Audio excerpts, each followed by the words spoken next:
అక్కడ తెలంగాణ తల్లి విగ్రహానికి నేను పూలమాల వేసి అట్లే అమరవీరుల స్తూపానికి కూడా నివాళులర్పించాం. ఆ విజువల్స్ ఫొటోస్ మీకు పంపిస్తాం, దయచేసి వాడండి. ఏది అప్పుడు 2015లో నేను పెట్టిన తెలంగాణ తల్లి విగ్రహానికి ఈరోజు మేము పూలమాల వేసి అమరులకు నివాళులర్పించి కలెక్టర్ గారిని కలిసాం పబ్లిక్ ఇష్యూస్ మీద. Kindly use those visuals and photos.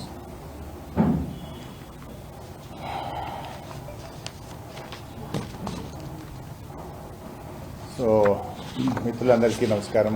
చాలా రోజుల తర్వాత మా సంగారెడ్డి జర్నలిస్టులందరినీ కూడా కలిసే అవకాశం రావడం సంతోషంగా ఉంది. మీకు కొంత ఆలస్యమైనట్టుంది. కలెక్టర్ గారు భోజనానికి పోయిందంటే మేము వెయిట్ చేయాల్సి వచ్చింది. కలెక్టర్ గారు వచ్చేదాకా వెయిట్ చేసి కలెక్టర్ గారిని రిప్రజెంటేషన్ ఇచ్చి రావడం వల్ల మాకు కొంత లేట్ అయింది. దానివల్ల మీకు ఏదైనా ఆలస్యం జరిగి ఉంటే క్షమించాలి.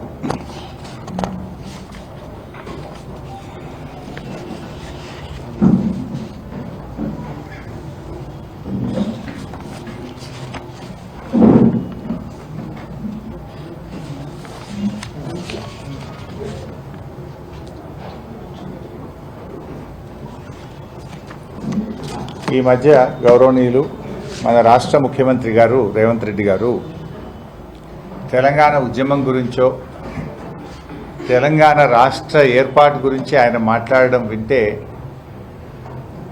100 ఎలుకలు తిన్న పిల్లి తీర్థయాత్రకు పోయిందట. అంటే దయ్యాలు వేదాలు వల్లించినట్టుగా రేవంత్ రెడ్డి గారి యొక్క వ్యాఖ్యలు, ఆయన యొక్క చర్యలు ఉన్నాయి. డిస్టర్బ్ చేయకుండా బిడ్డ, ఎందుకు రాబోయే ఒక 5 నిమిషాలు డిస్టర్బ్ చేయలేదు. బతిలాట కూడా చేస్తారు ఇంద్ర బిడ్డ. సో రేవంత్ రెడ్డి గారి వ్యాఖ్యలు దయ్యాలు వేదాలు వాళ్ళు ఇచ్చినట్టున్నాయి. సరే, రేవంత్ రెడ్డి గారు చరిత్రలో ఎప్పుడన్నా ఒకనాడు జై తెలంగాణ అన్నది లేదు, ఒకనాడు అమరవీరుల స్తూపం దగ్గర ఓ 2 పూలు పెట్టింది లేదు, ఉద్యమంలో ఒకనాడు రాజీనామా చేసిన పాపాన పోలేదు. ఏ ఒక్క రోజు కూడా ఆయన ఉద్యమంలో పాల్గొన్నటువంటి వ్యక్తి కాదు. ఇవాళ ఆయన మాట్లాడే వ్యాఖ్యలు, అంటే డిసెంబర్ 9వ తేదీ తెలంగాణ ప్రకటన వచ్చిందంటే అది కేసీఆర్ గారి ఆమరణ దీక్ష ఫలితం, తెలంగాణ ప్రజల పోరాట ఫలితం.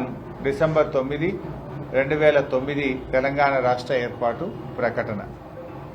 కానీ ఇవాళ ఎవరో దయాదాక్షిణ్యాల మీద తెలంగాణ వచ్చింది అని రేవంత్ రెడ్డి గారు మాట్లాడడం అంటే ఇది తెలంగాణ ఉద్యమకారులను అవమానించడం, తెలంగాణ అమరులను కూడా, త్యాగాలను కూడా అవమానించడమే అవుతుంది. తెలంగాణ చరిత్ర అంతా కూడా చూస్తే కాంగ్రెస్ పార్టీదంతా కూడా ద్రోహ చరిత్ర. తెలంగాణకు నంబర్ 1 విలనే కాంగ్రెస్ పార్టీ. అడుగడుగునా తెలంగాణ ప్రజల ఆకాంక్షను కాలరాసిన పార్టీ కాంగ్రెస్ పార్టీ. ఉద్యమాలను అణిచివేసిన పార్టీ కాంగ్రెస్ పార్టీ. ఎంతో మంది ప్రాణాలను బలిగొన్న పార్టీ కాంగ్రెస్ పార్టీ. అసలు మొట్టమొదలు ఆంధ్రప్రదేశ్తో కలవము, మా రాష్ట్రం మాకే ఉండాలంటే కూడా ఆనాడు ఆంధ్ర నాయకుల లాబీయింగ్కు తల ఒగ్గి ఉన్న తెలంగాణను ఆంధ్రాలో కలిపిందే కాంగ్రెస్ పార్టీ.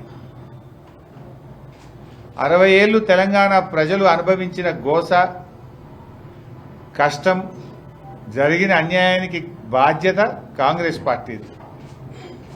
ఫజల్ అలీ కమిషన్ సిఫార్సులను తుంగలో దొక్కింది నెహ్రూ గారి రాజ్యమైతే 69 ఉద్యమాన్ని ఇనుపకాలతో తొక్కింది ఇందిరమ్మ రాజ్యం. అసెంబ్లీ ముందు అమరవీరుల స్తూపం ఏదైతే ఉందో ఆ స్తూపమే కాంగ్రెస్ జరిపిన దమనకాండకు గుర్తుగా అసెంబ్లీ ముందు అమరవీరుల స్తూపం ఉంది. ఆ స్తూపం కింద బుల్లెట్లుంటాయి.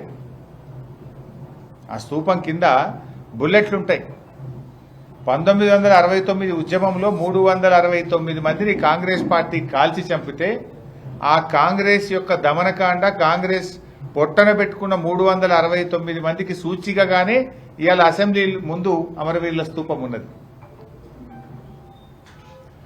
జై తెలంగాణ అన్న పాపానికి, నేరానికి, అదొక నేరం కింద 369 మందిని కాల్చి చంపింది కాంగ్రెస్ పార్టీ కాదా? ఆ రోజు తెలంగాణ ప్రజాసమితిని చెన్నారెడ్డి గారి నాయకత్వంలో ప్రజలు గెలిపించి తమ ఆకాంక్షను కేంద్ర ప్రభుత్వానికి చాటి చెప్పితే తెలంగాణ ప్రజాసమితిని కాంగ్రెస్లో విలీనం చేసుకొని తెలంగాణ ప్రజల ఆకాంక్షల్ని కాలరాసింది కాంగ్రెస్ పార్టీ. ఏ నాయకునికి పదవి రాకపోయినా తెలంగాణ పేరిట దుకాణం పెట్టాలి, పదవి రాగానే దుకాణం బంద్ చేయాలి. ఇది కాంగ్రెస్ పార్టీ నాయకుల చరిత్ర. ఎందుకంటే కాంగ్రెస్ పార్టీ మొదటి నుంచి కూడా మీరు అన్యాయమే చేసిండ్రు. వద్దంటే తెలంగాణను ఆంధ్రలో కలిపిండ్రు. ఫజల్ అలీ కమిషన్ రిపోర్ట్ను బుట్టదాఖలు చేసిండ్రు. 69 ఉద్యమంలో 369 మందిని కాల్చి చంపిండ్రు. ఆ తర్వాత ప్రజాసమితిని 11 ఎంపీలు గెలిపిస్తే వాళ్ళను కాంగ్రెస్లో కలుపుకొని ప్రజల ఆకాంక్షల్ని కాలరాసిండ్రు. ఇది కాంగ్రెస్ చరిత్ర. 2001లో కేసీఆర్ గారు పార్టీ పెట్టకపోతే, కేసీఆర్ పోరాడకపోతే అసలు తెలంగాణ మాటే లేదు కదా. 2001లో కేసీఆర్ పార్టీ పెట్టకముందు తెలంగాణ శాసనసభలో, ఆంధ్రప్రదేశ్ శాసనసభలో తెలంగాణ పదం నిషేధించిండ్రు. ఎవరన్నా ఎమ్మెల్యే అసెంబ్లీలో లేచి నా తెలంగాణ అంటే, ఏ తెలంగాణ అనే పదం అసెంబ్లీలో నిషేధించడం, నువ్వు తెలంగాణ అనొద్దు, వెనుకబడ్డ ప్రాంతం అనాలి. ఇది నాటి పరిస్థితి. ఎవరు దీనికి కారణం? 50 ఏళ్ళు ఈ రాష్ట్రాన్ని పాలించిన కాంగ్రెస్ కావచ్చు, 16 ఏళ్లు పాలించిన తెలుగుదేశం. 66 ఏళ్ల మీ పాలనలో ఏం చేసిండ్రు? జై తెలంగాణ అనే పదాన్ని నిషేధించారు. అసెంబ్లీలో ఎమ్మెల్యేలు ఎవరు తెలంగాణ పదం ఎత్తే అవకాశమే లేకుండా చేసిన రోజుల్లో కేసీఆర్ గారు పార్టీ పెట్టి తెలంగాణ సాధించారు.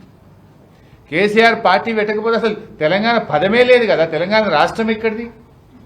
తెలంగాణ అనే పదమే లేకుండా చేసిన చరిత్ర మీది. ఇక మీరు మేము తెలంగాణ ఇచ్చినామని చెప్తే దయాలు వేదాలు వలిచ్చినట్టు కాదు ఇది. ఆ రోజు 2004లో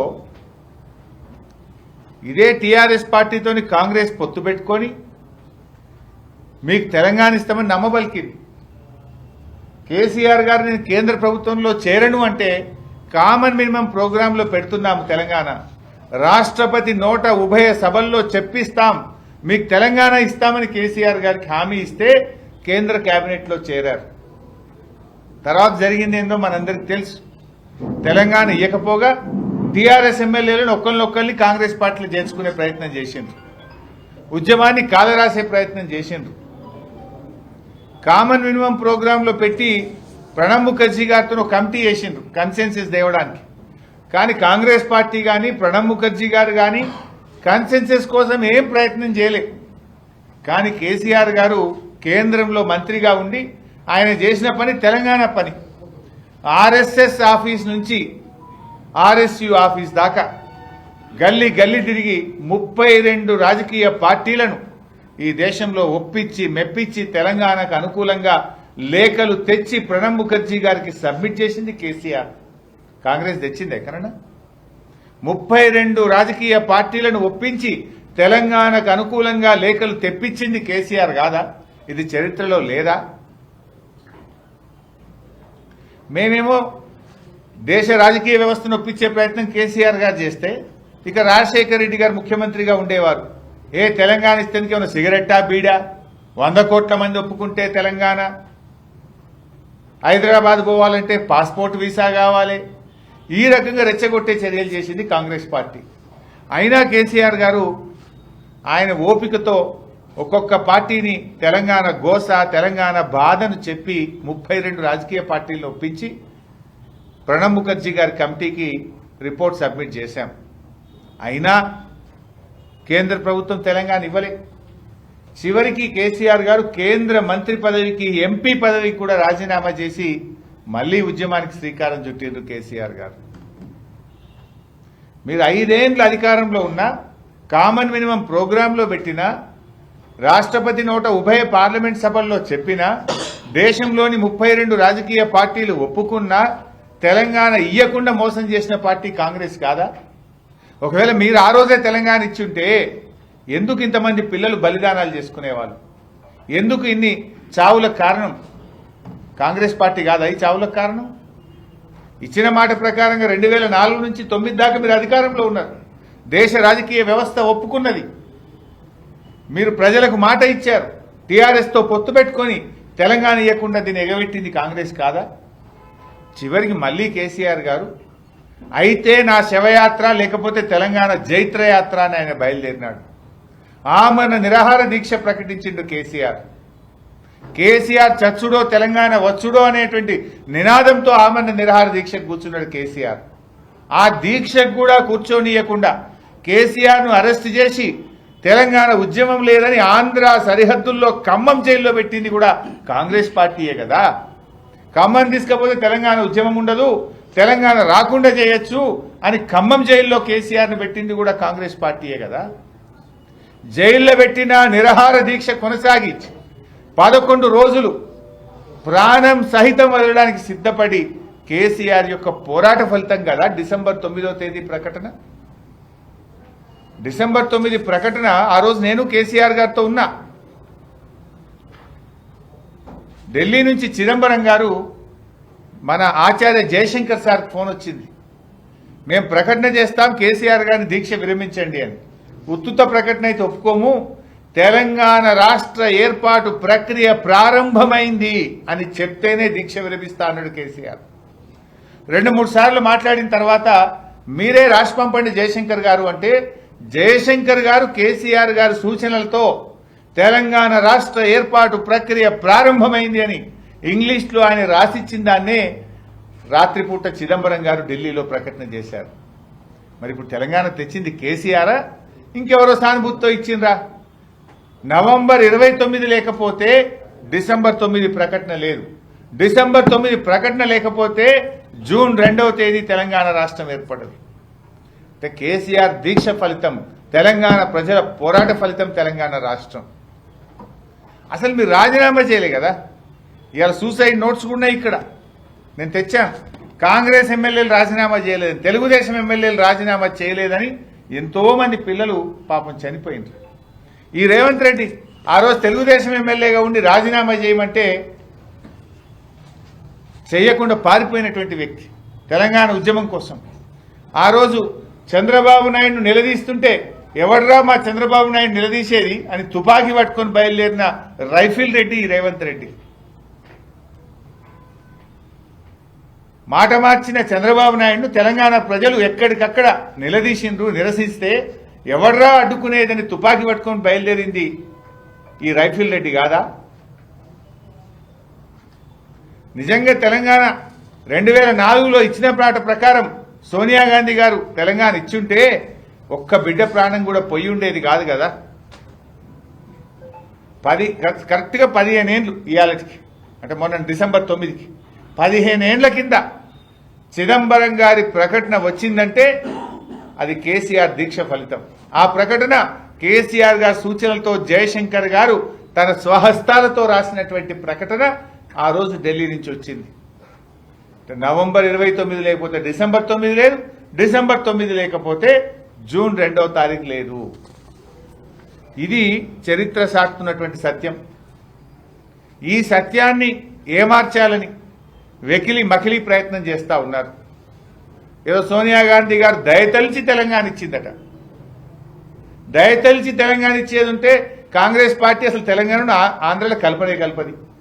కలిపిన 69 ఉద్యమంలో ప్రజల తీర్పును అనుసరించి అప్పుడే తెలంగాణ ఇచ్చేది ఉండే. పోనీ 2004లో పొత్తు పెట్టుకున్నప్పుడన్నా తెలంగాణ ఇచ్చేది ఉండే. ఎప్పుడు ఇచ్చిండు మీరు?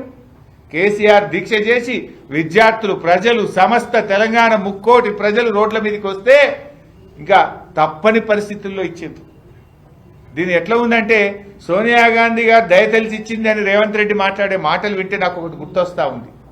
ఇక నెహ్రూ గారు, గాంధీ గారు స్వాతంత్రం కోసం పోరాటం చేయలేదు, బ్రిటిష్ వాళ్ళు దయతలచి పోతూ పోతూ బ్రిటిష్ పార్లమెంట్లో బిల్లు పెట్టి ఇచ్చింది అన్నట్టు ఉన్నది రేవంత్ రెడ్డి చెప్పే మాటలు. ఇక నెహ్రూ, గాంధీ పోరాటం లేకపోతేనే స్వాతంత్రం వచ్చిందా మన దేశానికి? బ్రిటిష్ వాడు దయతలిచి గిట్ట స్వాతంత్రం ఇచ్చిపోయిందా? ఇక్కడ కూడా కేసీఆర్ పోరాట ఫలితం, తెలంగాణ ప్రజల పోరాట ఫలితం తెలంగాణ రాష్ట్రం వచ్చింది తప్ప ఎవరో దయతలిచి తెలంగాణ ఇవ్వలేదనేటువంటి విషయాన్ని వారు గుర్తుపెట్టుకుంటే మంచిది. అసలు తెలంగాణ కోసం రేవంత్ రెడ్డి ఒక్కనాడన్నా నువ్వు రాజీనామా చేసినావా? జై తెలంగాణ అన్నవా? అదే అప్పుడు జేఏసీ చైర్మన్గా ఉన్న కోదండరామ్ గారు అందరు ఎమ్మెల్యేలు రాజీనామా చేయాలంటే వెన్ను చూపి పారిపోయిన చరిత్ర రేవంత్ రెడ్డిది. ఆ రోజు ఎన్నో ఉద్యమాలు జరిగినాయి. మీరు జర్నలిస్టులు కూడా చేసిండ్రు. తెలంగాణ జేఏసీ పెట్టి జర్నలిస్టులు కూడా పోరాటం చేసిండ్రు. వంట వార్పులో రేవంత్ రెడ్డి లేడు, రహదారుల దిగ్బంధంలో లేడు, రైలు రోకోలో లేడు, మిలియన్ మార్చ్లో లేడు, సకల జనుల సమ్మెలో లేవు, సాగర హారంలో లేవు. ఎన్నడన్నా ఒక్కనన్నా ఉద్యమంలో పాల్గొన్నావు?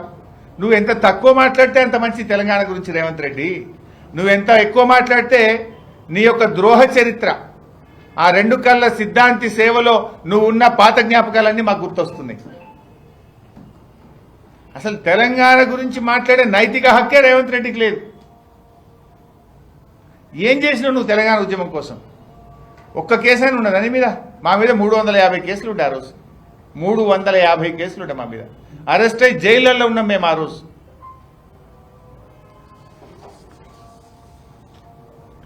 ఈ పుణ్యాత్ముడే ఆ రోజు సోనియా గాంధీ బలిదేవత అని మాట్లాడిండు. సోనియా గాంధీ ఆలస్యం చేయడం వల్లనే తెలంగాణలో వందలాది మంది పిల్లలు చనిపోయిందని మాట్లాడిన రేవంత్ రెడ్డి ఇవాళ అదే నోటితో సోనియా గాంధీని దేవత అంటున్నాడు. ఉద్యమానికి అడుగడుగున వెన్నుపోటు పొడిచి ఇప్పుడు నువ్వు తెలంగాణ ఉద్యమం గురించి చెప్తే ఇంతకంటే దౌర్భాగ్యం ఇంకోటి ఏముండదు. ఏదో అధికారం ఉంది కదా అని చెప్పి మిడిచిపాటుతో నువ్వు చెప్పిందే చరిత్ర అవుతుంది అనుకుంటున్నావు. కానీ నువ్వు వక్రీకరించినంత మాత్రాన చరిత్ర మారిపోదు. ఎప్పటికైనా నీ ద్రోహ చరిత్ర మలిగిపోదు. తెలంగాణ సాధకుడిగా కేసీఆర్కు ఉన్న కీర్తి తొలగిపోదు. ఈ విషయం రేవంత్ రెడ్డి గారు గుర్తుపెట్టుకోవాలి.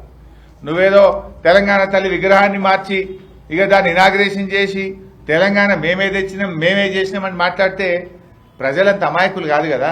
ప్రజలు పోరాడి సాధించుకున్న తెలంగాణ ఇది. కేసీఆర్ గారి నాయకత్వంలో ప్రజలు పోరాడి సాధించిన తెలంగాణ ఈ తెలంగాణ.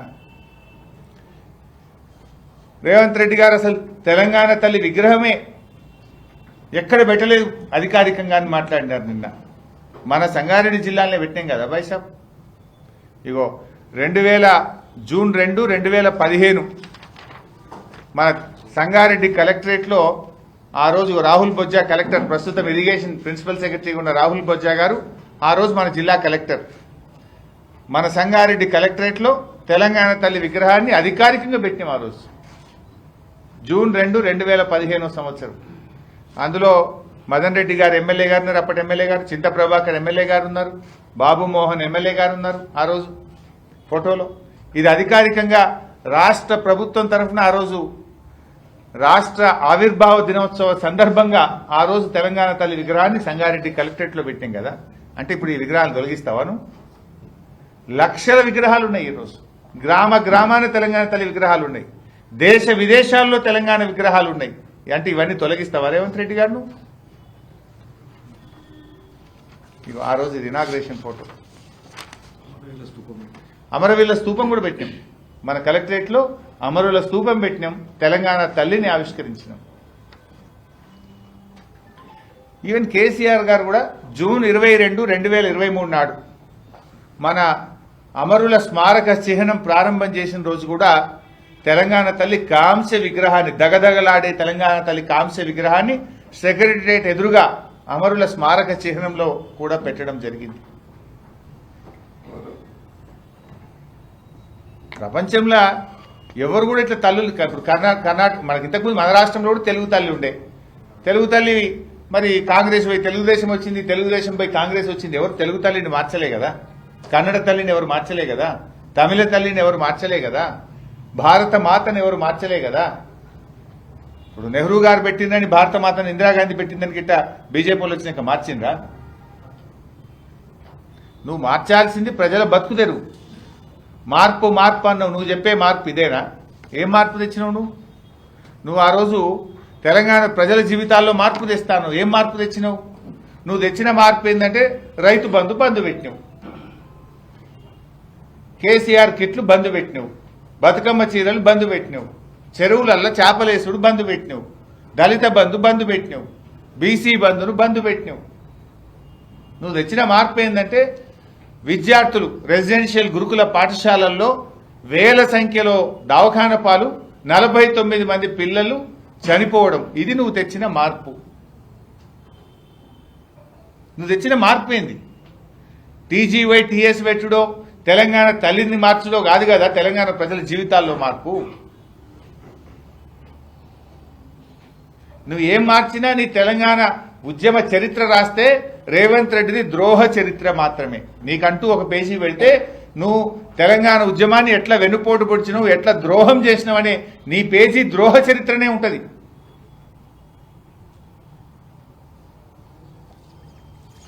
తర్వాత బైసాబ్ ఇక మన జిల్లాకు సంబంధించి ఒక చిన్న ఇంపార్టెంట్ ఇష్యూ ఏంటంటే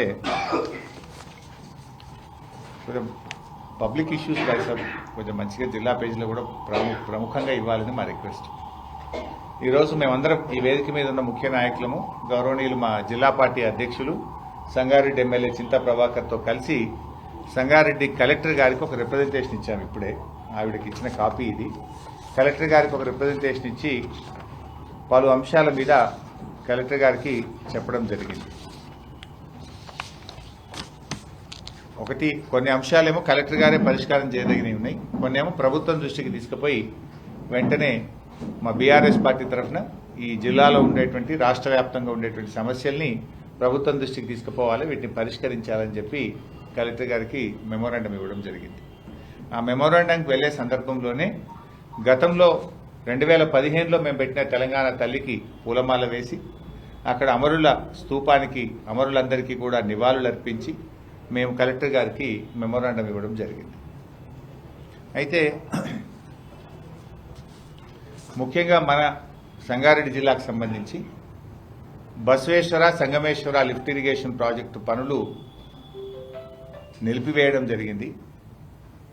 మరి గోదావరి జలాలు సంగారెడ్డి, జహీరాబాద్, అందోల్, నారాయణఖేడ్ నియోజకవర్గాలకు అందించాలని, 2.5 లక్షల ఎకరాలకు సాగునీరు అందించాలని కేసీఆర్ గారు ప్రారంభించిన బసవేశ్వర సంగమేశ్వర పనులు నిలిపివేశారు. వాటిని యుద్ధ ప్రాతిపదికన కొనసాగించాలని, ఈ పనులు పూర్తి చేసి ప్రజలకు సాగునీరు అందించే విధంగా చర్యలు తీసుకోవాలని కలెక్టర్ గారిని కోరాం. రెండవ అంశం మీరందరూ కూడా చూశారు. మొన్న ముఖ్యమంత్రి గారు మహబూబ్ నగర్ జిల్లాలో మాట్లాడుతూ ఒక 15 రోజుల క్రితం రుణమాఫీకి సంబంధించి 4వ విడత 2,745 కోట్ల రూపాయలు విడుదల చేస్తున్నాం, ఇంకా రుణమాఫీ అయిపోయింది అని ప్రకటించాడు. సరే, అది కాలే. ఫస్ట్ ఆఫ్ ఆల్ 2 లక్షల లోపు కూడా చాలా మందికి ఇంకా రుణమాఫీ కాలేదు.